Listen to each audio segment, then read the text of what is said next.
મકર સંક્રાંતિના પર્વની રાજ્યભરમાં ધામધૂમથી ઉજવણી કરવામાં આવી હતી, ત્યારે ભાવનગર શહેરમાં પણ વહેલી સવારથી જ લોકો ઉત્તરાયણ પર્વની ઉજવણી માણવા માટે ધાબા પર ચડી ગયા હતા।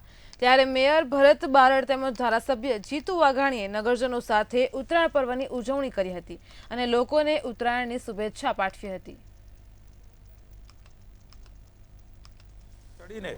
ભગવાન સૂર્યનો સીધો પ્રકાશ એ આજના દિવસે એ વિશેષ છે। આપણા ધર્મશાસ્ત્રો, ધર્મગુરુઓ, સંતો મહંતોએ પણ એની વિશેષતા એ વર્ણવી છે। આપ સૌ મીડિયાવાળા મિત્રોએ પણ આજનું વિશેષ મહત્ત્વ દર્શાવ્યું છે। ત્યારે મૂળ વડવા એટલે કે મૂળ ભાવનગર, એમાંથી ભાવનગરનો વિકાસ થયો। એ મૂળ વડવાની અંદર માનની mayor Shri Bharatbhai Barad, deputy mayor Monaben, અમારા નગરસેવક ભારતીબેન, રાજુભાઈ, અમારા પ્રમુખશ્રી વડવાના મહામંત્રી અતુલભાઈ, એમની અગાસી ઉપર આવીને સમૂહમાં આ મકર સંક્રાંતિનું પર્વની ઉજવણીનો લાભ આજે મને મળ્યો છે। આપણે સૌ જોઈએ છીએ કે